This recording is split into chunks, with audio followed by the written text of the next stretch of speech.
côté positif des choses, soit la découverte d'une solution pour décontaminer petit à petit les océans grâce à la collaboration de tous. Puisque la source première de la dégradation des océans est la pollution causée par les déchets, plus particulièrement à cause du mauvais triage international, plusieurs solutions ont été entreprises depuis les dernières années. Une des solutions qui a captivé notre attention est la campagne de zéro déchet qui a lieu dans une ville japonaise nommée Kamikatsu, située dans la préfecture de Tokushima. Ils ont entrepris cette démarche en 2016 puisque la quantité totale de déchets du Japon atteignait les 43,2 millions de tonnes, tandis qu'en 1960, leur total était d'un petit 8,9 millions de tonnes. Cette accumulation excessive de détritus fut causée durant la période d'après-guerre puisque de nombreuses entreprises ont commencé à rejeter de grands volumes de déchets industriels et les développements urbains ont entamé la production de grandes quantités de débris servant à la reconstruction des infrastructures détruites.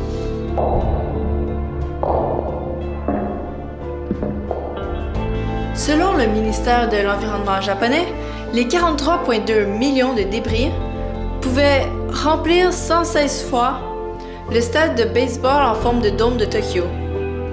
Il était gravement temps qu'ils agissent pour changer les choses. Le Japon a donc commencé à brûler la majorité des déchets, mais c'est la ville de Kamikatsu qui a exceptionnellement surpassé les autres. Tout commençant en 1994, lorsque la ville se rendit compte qu'il faudrait aux habitants un montant énorme à débourser pour que les camions vidangeurs ramassent les ordures et aillent les porter à l'incinérateur. Ils ont donc construit leur propre système efficace pour leur recyclage. En 2016, les 1580 habitants de cette dernière ont réussi à recycler 81% de leurs déchets, et ce, grâce à leurs 13 catégories de bacs qui sont divisées en 45 types de déchets. Par exemple, les métaux sont divisés en 5 catégories, les matériaux plastiques en 6 et les papiers en 9. Seuls certains déchets sont incinérés, comme les produits d'hygiène féminine et le caoutchouc. En 2015, les couches étaient elles aussi incinérées, mais en 2017, le centre a commencé à distribuer des couches réutilisables aux parents. De plus, les bacs servant à la récupération sont tous faits de matériaux qui ont antérieurement été recyclés. Tous les habitants de cette région collaborent d'une façon judicieuse au recyclage pour continuer d'admirer leur paysage splendide et exceptionnel.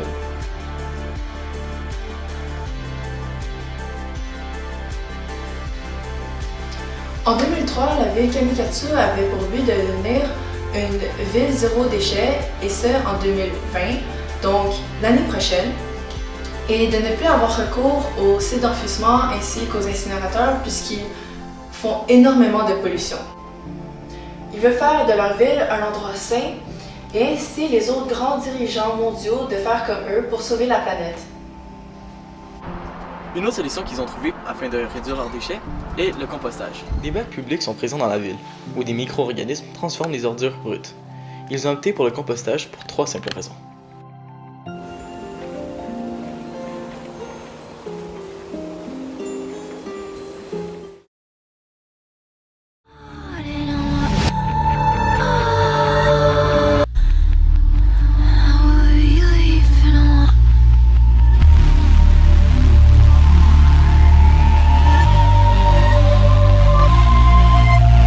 Premièrement, les incinérateurs sont extrêmement néfastes pour l'environnement.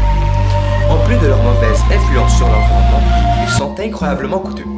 Finalement, l'usage des incinérateurs nécessite d'utiliser un carburant supplémentaire pour permettre la combustion des ordures ménagères.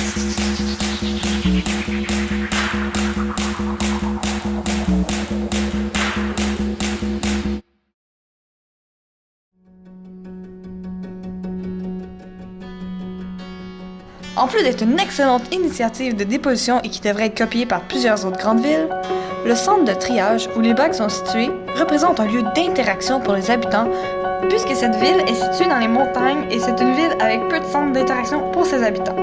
Un fait intéressant est que le centre de tri était autrefois un incinérateur extérieur.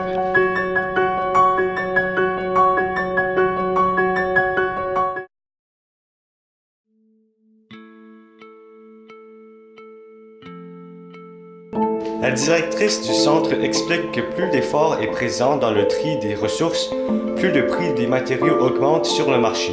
La vente de papier ou de métaux rapporte entre 2,5 et 3 millions de yens, ce qui équivaut à un peu plus de 30 000 $ canadiens par an, ce qui contribue à aider la ville de Kamikatsu pour leur centre de tri.